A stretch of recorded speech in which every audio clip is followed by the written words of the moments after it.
शुरू करते दोस्तों आज की हमारी न्यूज सीरीज। भारत ने अभी एक मल्टी रोल हेलीकॉप्टर तैयार किया है, लेकिन बनाने के बाद पता चलता है कि जो रशिया का MI-17 है, इससे तो हमारा हेलीकॉप्टर 61% ज्यादा एक्सपेंसिव बन गया। आखिरकार पूरी स्टोरी क्या है, मैं आपको आगे इस वीडियो में बताऊंगा।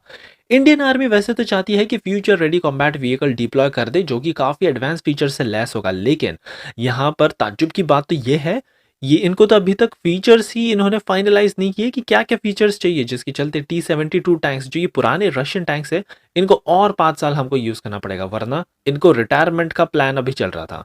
DRDO की तरफ से काफी बड़ी खुशखबरी आई है। इन्होंने काफी एडवांस्ड RF सीकर तैयार कर दिया है, जो कि ECIL द्वारा डेवलप किया गया है। अमेरिका की जी कंपनी अब कह रही है कि हम आपको जो इंजन देने वाले हैं ना भारत, अब इसके प्राइसेस बढ़ने वाले हैं। सो अब देखने लायक होगा कि इंडियन एयरफोर्स का इस पर क्या रिएक्शन होता है। भारत वैसे आपको बता दें, रिसेंटली 2025 में एयर शो होस्ट करने वाला है, और यहां पर दुनिया के दो कट्टर दुश्मन रशिया और अमेरिका के 5th जनरेशन फाइटर जेट्स भी मौजूद होंगे। और फाइनली देखेंगे कि कैसे फ्रेंच कंपनी को जो हमने ऑर्डर देने का प्लान कर रहे हैं, इनको और भी ज्यादा, लेकिन इनकी तो कैपेसिटी पूरी तरह से फुल हो चुकी है। इनके पास बैकलॉग सुनकर आप पूरी तरह से शॉक रह जाओगे। सो काफी इंटरेस्टिंग आज की सीरीज होने वाली है, इसलिए प्लीज आप एंड तक देखिएगा। साथ में अगर आप चैनल पर नए हैं, आपको ऐसी न्यूज सीरीज पसंद है, तो प्लीज हमें सब्सक्राइब करना भी मत भूलिए, क्योंकि आप तक ऐसी इंफॉर्मेटिव खबरें हम आप तक हर दिन लेकर आते हैं। सो पहली खबर आ रही है इंडियन एयरफोर्स की तरफ से। यहां पर आपको बता दें कि इंडियन आर्मी और इंडियन एयरफोर्स, इन दोनों ने मिलकर भारत का मल्टी रोल हेलीकॉप्टर, जिसे IMRH भी कहा जाता है, ये तैयार किया है at a staggering cost of 250 crore rupees, लगभग $30 मिलियन। बट हमारे पास जो ये रशियन MI-17 हेलीकॉप्टर पड़े हैं ना, इसको बेसिकली रिप्लेस करने के लिए हमने ये बनाया, लेकिन बनाने के बाद पता चलता है कि जो भारत ने बनाया है, इसकी कॉस्ट तो बहुत ही ज़्यादा हाई पड़ गई हमको, 61% ज़्यादा हाई है। सो ये देखकर तो पूरी तरह से इंडियन एयरफोर्स ताज्जुब में रह गई है। लेकिन यहाँ पर जस्टिफिकेशन निकल कर आ रहा है कि कॉस्ट एक बार ठीक है, लेकिन इसके जो फीचर्स है वो कंपेयर नहीं किए जा सकते जो रशिया का ये ऑफर कर रहा था, क्योंकि भारत ने ये जो बनाया है, सबसे पहले तो इसकी इंजन टेक्नोलॉजी बहुत ही ज़्यादा एडवांस है। इंडो फ्रेंच इंजन हमने यहाँ पर यूज़ किया है, कोलैबोरेट किया है फ्रांस की कंपनी सैफ्रॉन के साथ, स्पेसिफिकली टेलर किया गया है, इसकी परफॉर्मेंस, रिलायबिलिटी और फ्यूल एफिशिएंसी को इंप्रूव किया है। आगे बताया जा रहा है कि इसकी सेफ्टी फीचर्स को भी और ज़्यादा एनहांस किया गया है। बहुत ही मॉडर्न एवियोनिक्स हमने डाल के रखे हैं। क्रैश रेजिस्टेंस एयर फ्रेम, जो कि बहुत ही रेयरली देखने मिलता है हमको हेलीकॉप्टर्स में, ये भी डाला है। फिर नेविगेशन सिस्टम भी बहुत इंप्रूव किया अच्छे से। अब बता रहे हैं आगे कि टेक्निकल एडवांसमेंट की बात करें तो कटिंग एज सेंसर्स इन्होंने डाले हैं। पे लोड कैपेसिटी भी बहुत ही ज़्यादा सुपीरियर हो चुकी है।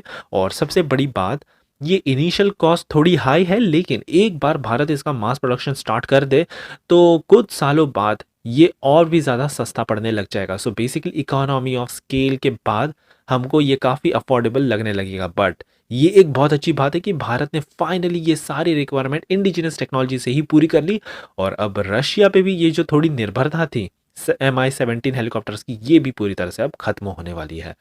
इंडियन आर्मी की तरफ से बड़ी अपडेट आई है। वैसे तो इंडियन आर्मी चाहती थी कि फ्यूचर रेडी कॉम्बैट व्हीकल्स हम डिप्लॉय कर देंगे, और जो भी पुराने रशिया के T-72 टैंक्स है ना, इनको कह देंगे बाय बाय। बट लग रहा है कि अब हमको T-72 टैंक्स और 5 साल तक यूज़ करने पड़ेंगे, क्योंकि यहाँ पर सबसे बड़ी ताज्जुब की बात है, जो हमको फीचर्स चाहिए, काफ़ी advance features in future ready combat vehicles में, ये तो अभी तक फाइनलाइज ही नहीं हुए हैं। और इसे देखकर तो पूरा भारत ही शॉक हो चुका है। यहाँ पर स्टाफ क्वालिटेटिव रिक्वायरमेंट्स प्रोविजनल, जिसे PSQR भी कहा जाता है, ये अभी तक पूरी तरह से आउटलाइन ही नहीं किए इन लोग ने।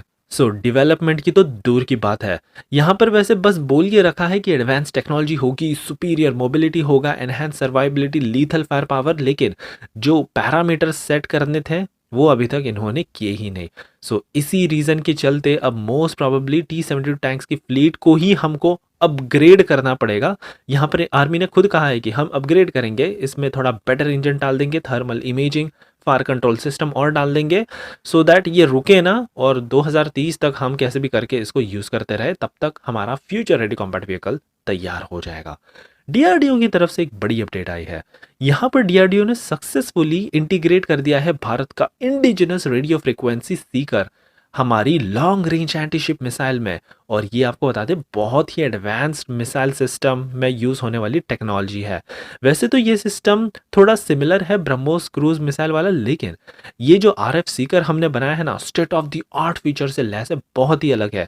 सबसे पहले तो यहाँ पर ये synthetic aperture radar technology use करता है, एक जनरेट कर देता है ये तो सीधा सीधा high resolution radar images of target, जो कि प्रिसीजन टारगेटिंग के काम में बहुत अच्छे से काम करता है, चाहे कैसा भी वेदर हो। दूसरा है इसकी एडवांस ट्रैकिंग सिस्टम, जो कि अब बहुत ज़्यादा एक्यूरेट बना दिया है बाय रिड्यूसिंग एरर्स, और सिग्नल से जो फ्लक्चुएशंस आते थे जिसके चलते ये टारगेट मिस होने के चांसेस बहुत ज़्यादा बढ़ जाते थे, वो तो अब लगभग हमने खत्म ही कर दिया है। तीसरी है यहाँ पर एक्सियल गिम्बल स्पीड।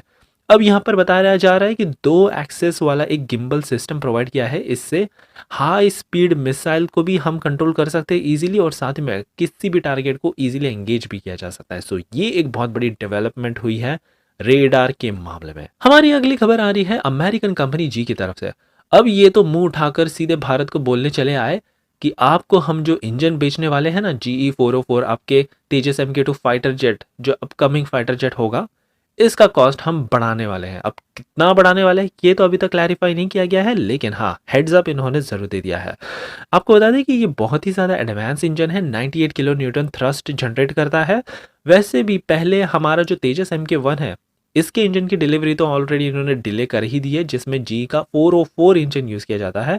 पता जा रहा है कि मार्च 2025 में ही ये डिलीवर कर पाएंगे। सो 18 मंथ्स का डिले हो गया है, बहुत ही ज़्यादा ये बड़ा डिले है।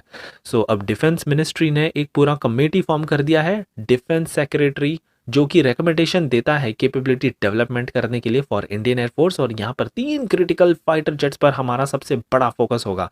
सबसे पहले तेजस MK1A, फिर LCA MK2, और फिर हमारा आएगा 5th जनरेशन एम का प्रोजेक्ट। यहाँ पर ऑलरेडी इंडियन एयरफोर्स ने कई तमाम 83 LCA MK1A तेजस के ऑर्डर प्लेस कर दिए, लेकिन अब लग रहा है कि और भी 97 हमको प्लेन्स खरीदने पड़ेंगे, क्योंकि जिस हिसाब से ये डिले हुआ है ना, हमारी तो रिक्वायरमेंट और भी ज़्यादा बढ़ चुकी है। हमारी अगली खबर फिर दुनिया के 2 सबसे बड़े दुश्मन देशों की तरफ से आ रही है, जो कि है रशिया और अमेरिका। बेंगलुरु में आपको बता दें 2025 में फरवरी के महीने में air India 2025 air show host किया जाएगा, और यहाँ पर 5th जनरेशन फाइटर जेट की तो भीड़ लगी होगी। यहाँ पर रशिया ने कंफर्म कर दिया है कि इनका Su-57 फाइटर जेट आने वाला है, तो वहीं अमेरिका का F-35A ये तो पहले से ही बेचते आ रहे थे। जब 2023 में भारत ने ये पूरा शो कंडक्ट किया था, उस टाइम पे भी इन्होंने भेजा था, तो अभी भी गारंटी है कि इनका ये 5th जनरेशन फाइटर जेट आने ही वाला है। पहली बार ऐसा होगा कि ये आमने सामने होंगे 2 कट्टर देशों के काफ़ी अत्याधुनिक फाइटर जेट्स। रशिया की तरफ से बयान आता है कि इनका ये जो 5th जनरेशन फाइटर जेट है ना, Su-57, ये बहुत ही ज़्यादा एडवांस कैपेबिलिटी के साथ आता है, और super manoeuvrability, integrated modular avionics, काफ़ी हद तक ये भारत को लेवरेज करेंगे कि ये लोकली मैन्युफैक्चर करने के लिए तैयार है। तो वही दूसरी तरफ अमेरिका का ये जो F-35A लाइटनिंग 2 है, ये पूरी दुनिया में बहुत ज़्यादा पॉपुलर हुआ है, बहुत ताकतवर भी है, बट प्रॉब्लम ये है कि ये टेक्नोलॉजी बिल्कुल भी देने के लिए तैयार नहीं होंगे, जो कि पूरी तरह से कंटेंशन में आ जाता है भारत का जो टारगेट है उससे। भारत का टारगेट है कि सेल्फ रिलायंट हमको बनाना है, डिफेंस मैन्युफैक्चरिंग भारत में लानी है, बट ये तो बिल्कुल तैयार ही नहीं होंगे। अब देखने लायक होगा कि इस एयर शो से क्या रिजल्ट निकल कर आता है।